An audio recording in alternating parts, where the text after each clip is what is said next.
Starbucks serves over 6 million cups of coffee every single day.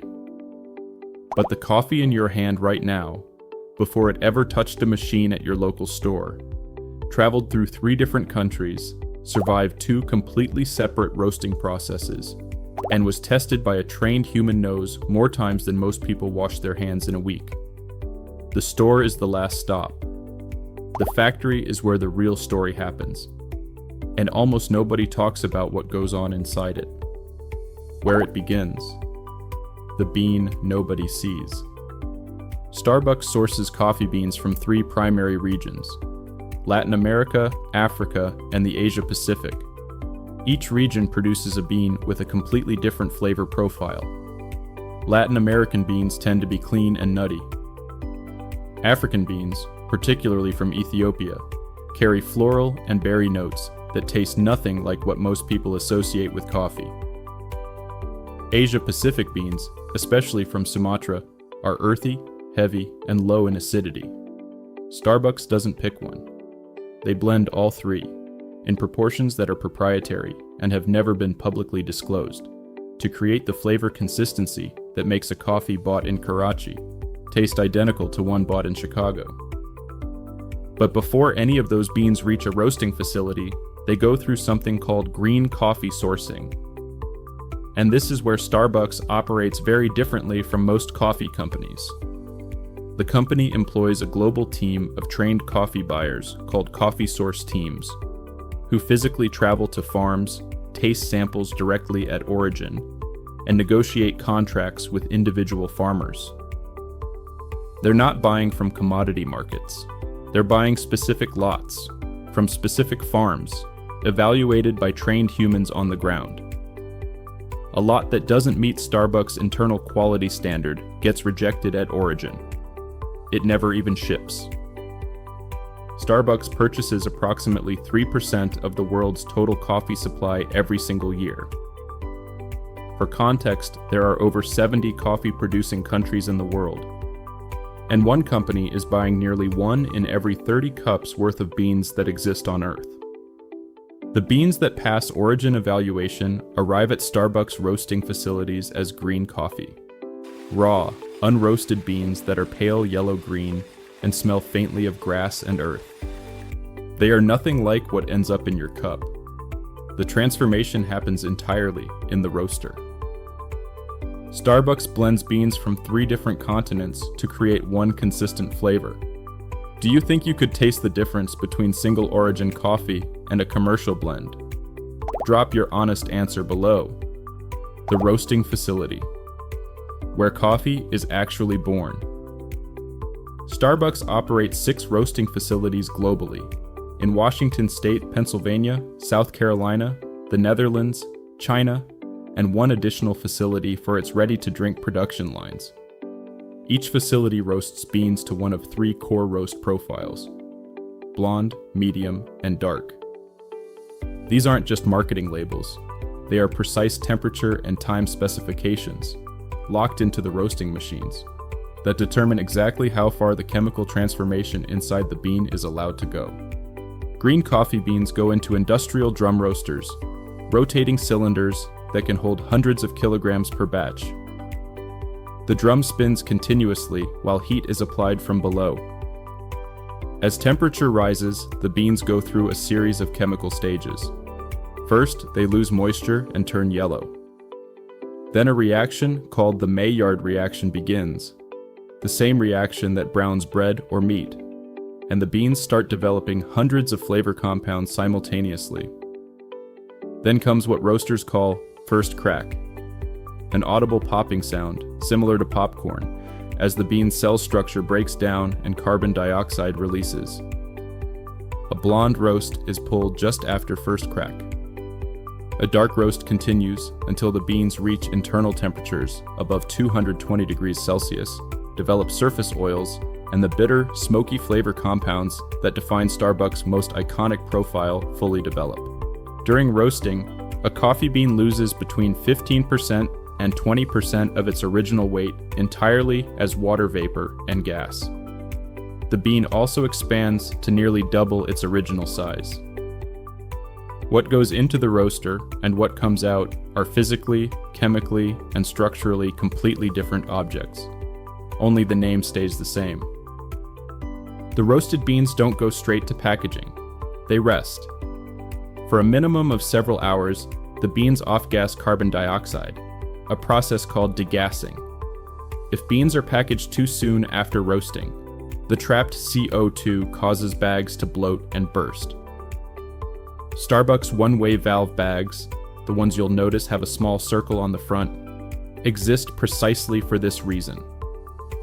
They allow CO2 to escape outward, but prevent oxygen from entering, which would cause the coffee to go stale. It's a detail so small most people never notice it, but without it, the shelf life of every bag of Starbucks coffee would collapse from months to days. The roasting process alone involves more precision than most people apply to anything in their daily lives. But the part of Starbucks' factory operation that genuinely surprised us, the part that has nothing to do with heat or drums, is coming next, and it involves human noses. The quality lab, the most unusual job in coffee.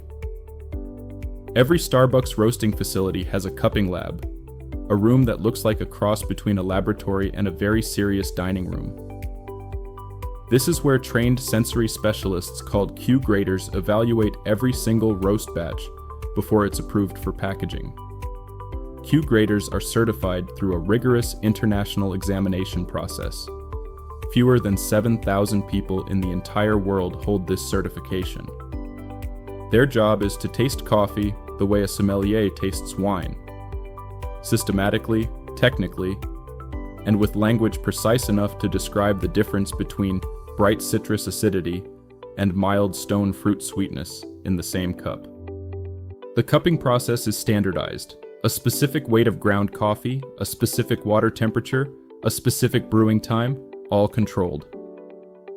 The Q grader evaluates aroma dry, then wet after hot water is added, then tastes the coffee at specific temperature points as it cools. They're checking for consistency against Starbucks Master Flavor Reference, a documented benchmark that defines exactly what each roast profile is supposed to taste like. A batch that's even slightly off, too bitter, too flat, incorrect acidity, is rejected. It doesn't go into bags, it goes back. Professional coffee tasters at facilities like Starbucks evaluate up to 400 cups of coffee per day. To protect their palate, many avoid wearing perfume or cologne to work, skip spicy food before tasting sessions, and do not drink alcohol the night before. Their nose and tongue are, technically speaking, company assets. A trained human nose is still more accurate than any machine Starbucks has built for quality control. Does it surprise you that in a fully automated factory, the final check is still a person with a cup? Tell us what you think below. Everything up to this point, the sourcing, the roasting, the cupping, covers the bagged coffee you buy off a shelf. But Starbucks makes something else entirely in a completely separate factory line, and the process behind it is almost nothing like what we just described. Ready to drink and instant, the other factory. The bottled Starbucks Frappuccinos, the canned cold brews, the Via instant packets. These don't come from the same production line as roasted beans. They come from a completely separate manufacturing operation, run in partnership with PepsiCo under a joint venture called the North American Coffee Partnership, which has been running since 1994. This is a large-scale food and beverage manufacturing operation. Not a coffee shop, not a roastery. Stainless steel tanks the size of small buildings, continuous flow brewing systems, ultra-high temperature pasteurization lines, and filling machines that seal thousands of bottles per hour under nitrogen to prevent oxidation. The cold brew cans specifically involve a brewing process that runs for 20 hours minimum. Coffee steeped in cold or room temperature water at a ratio and duration calculated to extract specific flavor compounds that hot brewing destroys. The resulting concentrate is filtered, tested, blended with water to the target strength, and then carbonated or nitrogenated depending on the product.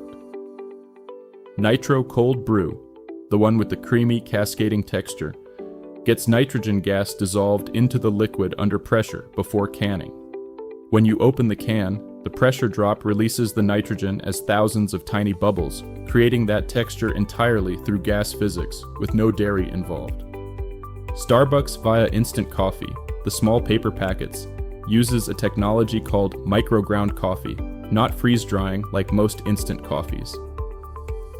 The beans are roasted, brewed, and then ground so finely they dissolve completely in water rather than leaving residue. The particle size is smaller than 100 microns, roughly the width of a human hair. Every finished product, bagged beans, bottled drinks, instant packets, goes through a final packaging quality check before leaving any facility. Seal integrity, fill weight, label accuracy, cap torque on bottles, nitrogen levels in nitro cans. The tolerances are tight across every product line because Starbucks' entire business model depends on one thing above everything else: the coffee in your hand today tasting exactly like the one you had last Tuesday. 3 continents, 6 roasting plants, hundreds of trained tasters, a 20-hour cold brew process, and a nitrogen gun finishing your canned coffee. All of it before the barista at your local store has even turned the lights on. What consistency actually costs? The thing that defines Starbucks as a manufacturing operation, more than the roasting, more than the cupping labs, more than the bottling lines, is the obsession with sameness. Coffee is an agricultural product. It grows in soil, under weather, harvested by human hands. By nature, it should vary. Every harvest is different. Every farm is different. Every season changes the bean. What Starbucks has built, across 6 roasting facilities and dozens of supplier countries, is a system sophisticated enough to take all of that natural variation and compress it into a single, consistent, repeatable flavor. Whether that's impressive engineering or the loss of something more interesting, that's a question worth sitting with. 3 continents sourced, hundreds of kilograms roasted per batch, a certified human nose checking every single run, 20 hours of cold brewing for a can that takes you 4 minutes to finish, and a nitrogen bubble system doing the work that most people assume is cream. The cup of coffee you buy without thinking about it is the result of one of the most complex agricultural and manufacturing chains in the food industry. Subscribe to Infusion and Elements. We put out a new factory breakdown every week, and we promise, nothing you use every day is as simple as it looks.